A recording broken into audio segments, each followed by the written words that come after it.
Previously on Balls. Hi Neil, how you doing? Oh, there he is. There he is. Hello, Ed. Ed is you now doing? You appearing. right? Ed, I've just said that you and I first met during the World Cup when I was a British journalist and you were a South African journalist, Yeah, and we spot round. and working for the Citizen and doing great stuff for the Citizen. You're now back in London. I'm now in Midrand on Balls Radio. Ed, I'm just hoping that you can help us with a few of these English transfer stories.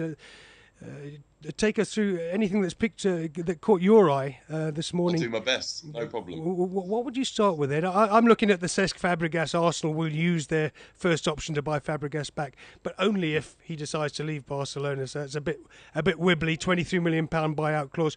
What have you got on that, Ed, or any of the other big transfer stories in England? Well, I think we start with the Fabregas one. You got your Arsenal shirt on there, Neil. So Sorry, mate.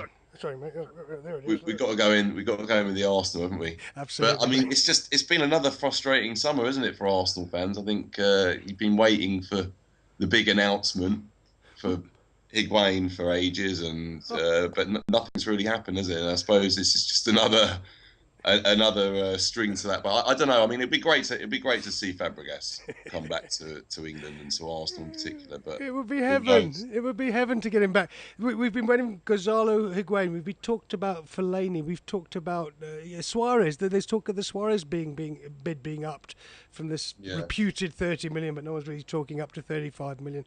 What are we to make, Arsenal fans who've waited for a trophy since 2005 when Patrick Vieira scored the winner in the FA Cup final against Man United?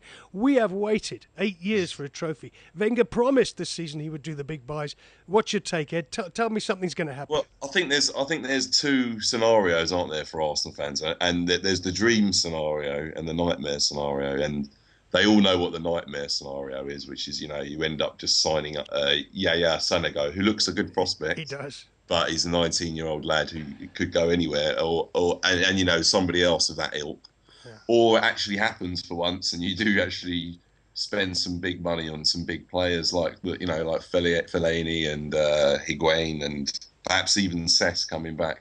But I mean, I don't know. I've got a friend who's like you, Neil, a long-suffering Arsenal fan, and he fears that it is the former, and that it's just going to be another disappointing season. But I mean, I was saying to him that Wenger has to do something this summer, doesn't he? Because especially with all the other clubs jostling for position and signing up new players, and I don't know.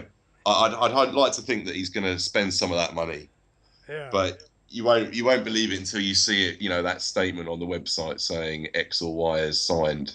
You won't believe it until then, will you? Because there's been so many. I mean, I work for the Independent these days, and in the UK, and we reported as a fact about 3 weeks ago now that Higuain was ready to sign and everything. And do you remember everybody thought that it was going to happen, and now apparently he's having a meeting with Ancelotti on Monday to discuss whether he's going to stay. So obviously it's not that far down the line. So it must be a difficult time being an Arsenal fan, but at least you're in the Champions League. That's what you've got to remember. You're in the Champions League, and you can attract these players.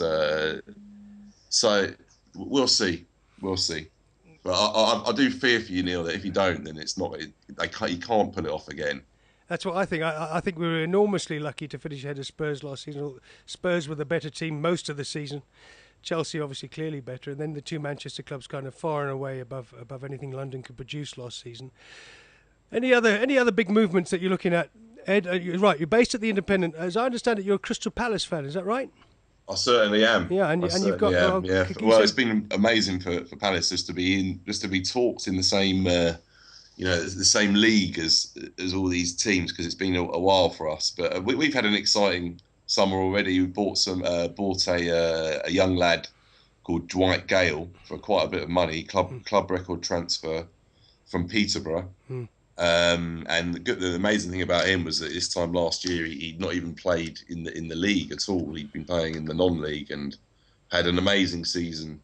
And Palace have taken a punt on him. He's very much the same story as Ian Wright in that respect. He's the same age as Ian Wright was when he signed for Palace from the non-league, and we all know what happened to him. So that's very exciting for us, Palace, and we like that. We've lost Zaha to Manchester United, and he was possibly the best player we've ever had. Yeah. But now we've got this new guy who's going to, everyone's going to get behind him, and you never know. They may stay up. They've never stayed up in the Premier League, so we'll see. Crystal It's, Palace fans have to put up with this all the time. Kagiso Dekachwa yeah, played his role, although I know in the playoff final he was tragically injured very early on after about 3 or 4 minutes. Palace went on to make it through that playoff. Sensational stuff. Good old South London Sellers Park, difficult to get to now in the Premier League. What will happen to KG next season? Any ideas about that? Will he find a regular Premier League slot? it's going to be tough for him. He's going to have to fight for his place, but what they've done is that they're going to stick by the people that got them up there, and the manager likes him. He picked him all the time. He picked him to start the final.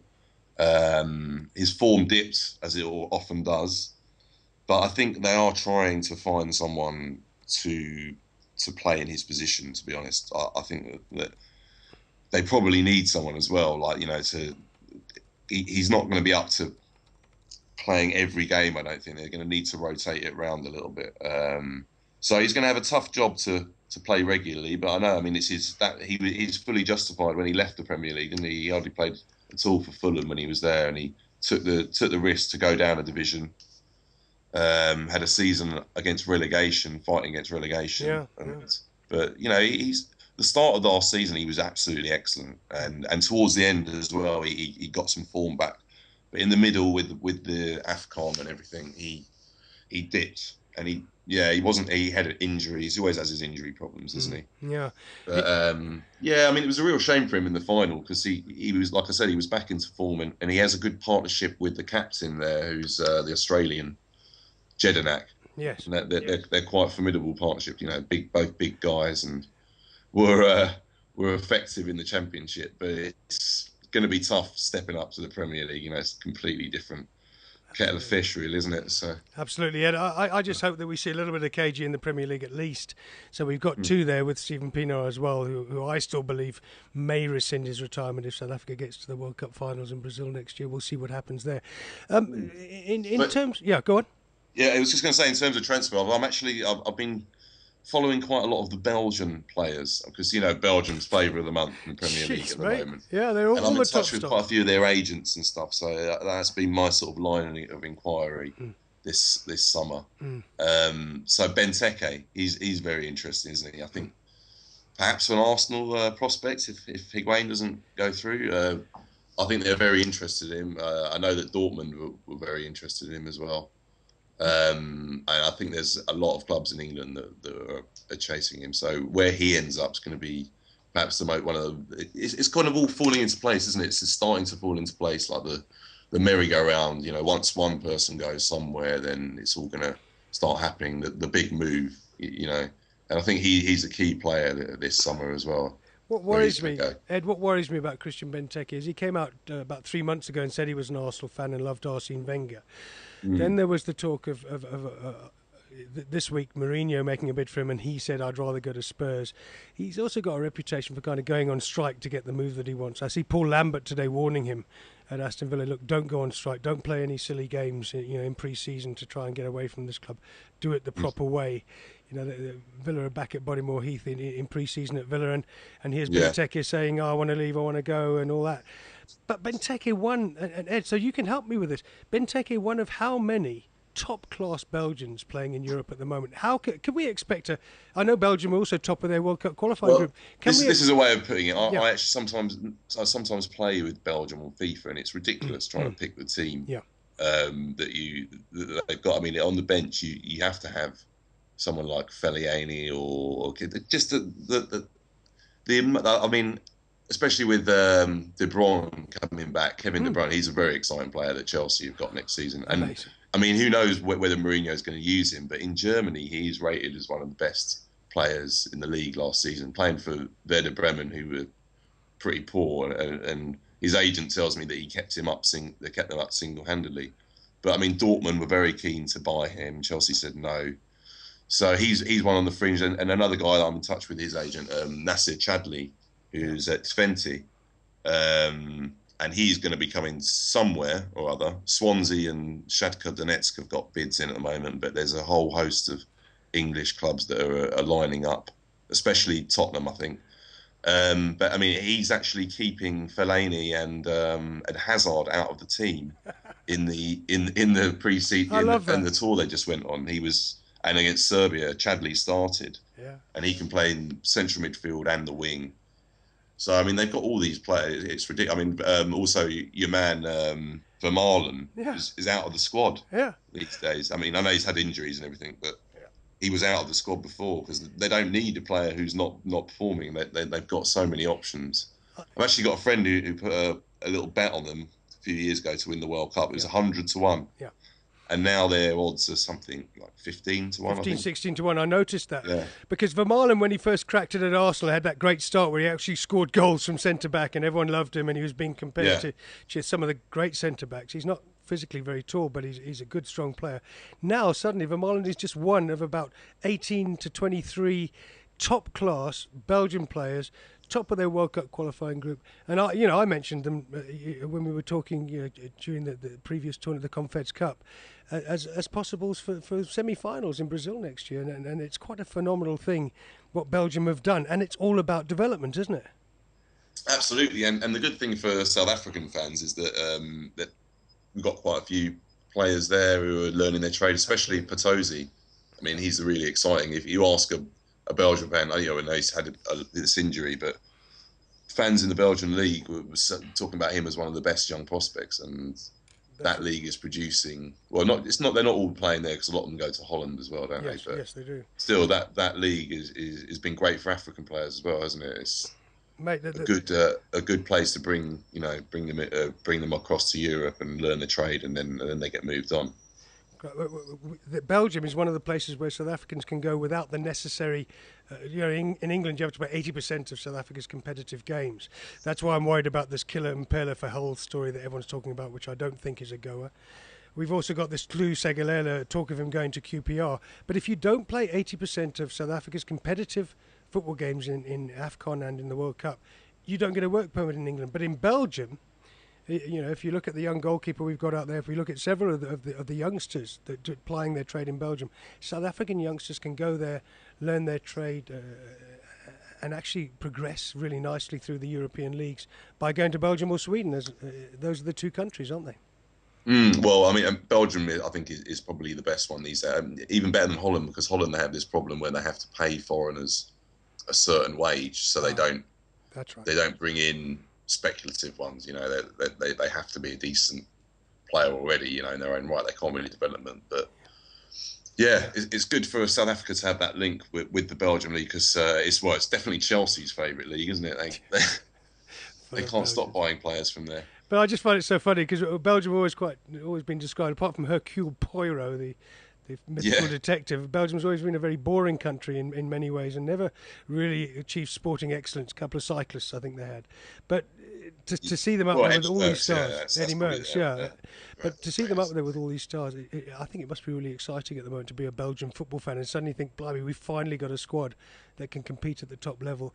But they're individual stars. If they can pull them together, they could be a real threat next year.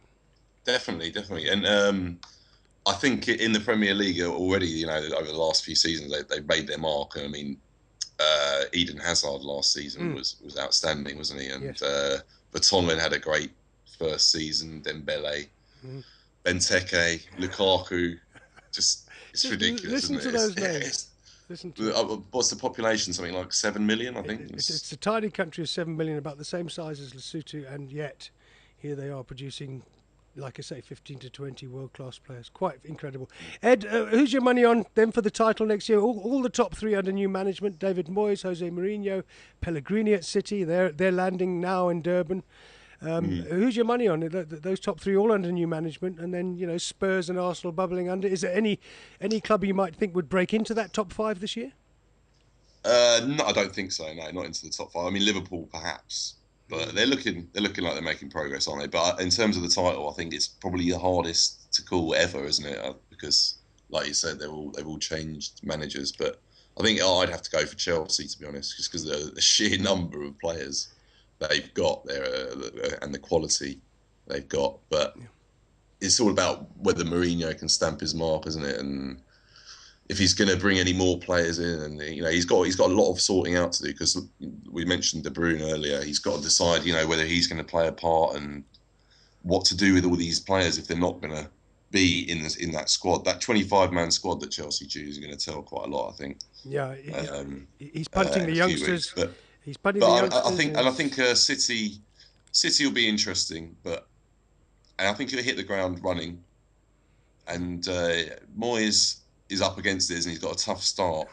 So I think the pressure might build on him. Yeah, me too. But yeah, I mean, it's so hard. You can make a case for all the teams, really, can't you? I mean, even Tottenham, maybe not Arsenal, but even Tottenham, you can make a case for them. If they can keep Bale, then who knows what they could do. Absolutely right. I mean, I just think that Jose Mourinho goes from the special one to the happy one. In this intervening period, all the Roman Abramovich stuff appears to have dissipated.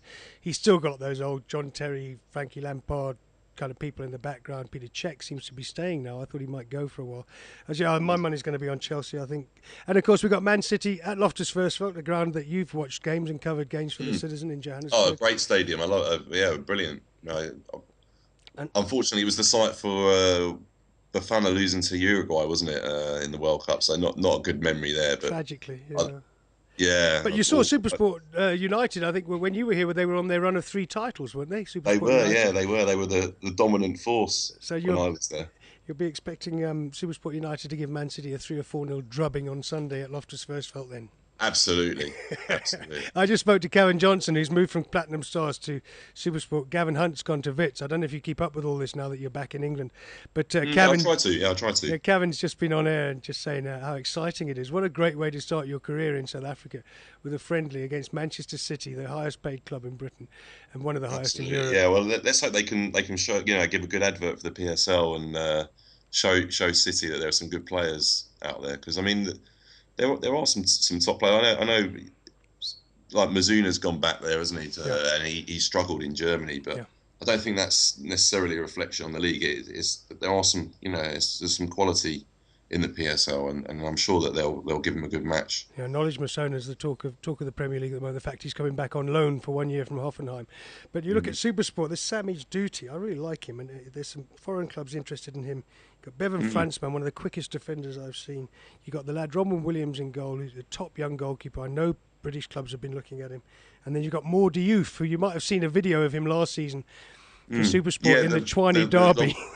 I saw the goal, yeah. Man, I tried to speak to him afterwards. It's great. He's from Senegal, and we had a great chat afterwards, how he often tries the 70-yard goals in training as well. So all that to look forward to on Sunday. Missing you in South Africa, Ed, because the stuff you did at the Citizen and during the World Cup was top journalism. How are you getting on in London with the Independent? Yeah, it's very good. Yeah, we were. Obviously, the focus has been the last few weeks has been on different sports really to football. It's been very exciting. Few weeks. So with Wimbledon at the weekend, and the Tour de France is very big here these days, with Chris Froome and everything. But now this, with the Ashes has started as well, so the focus is on that now. But I think with all the teams coming back to training now and just a few weeks to go till the season starts, I think the football's going to. It'll be all about football soon. But at the moment, Chris Froome went to school at St John's and grew up in Parktown. Yeah, you've got Kevin Peterson and Jonathan Trott, playing in the Ashes, and you had a South African Daryl Impey up there as well. Obviously, Andy Murray. I can't quite find the South African angle in Andy Murray. I'm sure there's a South African angle there somewhere. It's been another great summer for sport for you guys in London, and but on Sunday it moves here to Loftus Versfeld. Ed, it's great to talk to you. Next time you're out in South Africa, I do hope you'll call me. And yeah, I will do. Yeah, and give us a shout if you ever want to talk any more transfer. In the next few weeks, I think things should be hotting up. I actually just spoke to Chadley's agent, and he's saying in a couple of weeks he's going to have to make a decision. And I think that's the way it's going to be. Sort of, a couple of weeks before the season starts, things are going to have to happen because the phony war is still sort of on at the moment. And yeah. Give us a ring back in a couple of weeks. Phony war. That's all it ever is. All it ever is for Arsenal is a bloody phony war in the transfer window. Yeah, Ed, apart from Arsenal, that is. Ed, it's great to talk to you again, and I look forward to talking to you soon. As the transfer window closes. No worries, Neil. Take care. I'll speak to you soon. Cheers, Ed. Bye, mate. Cheers. Bye. This is Bulls Visual Radio.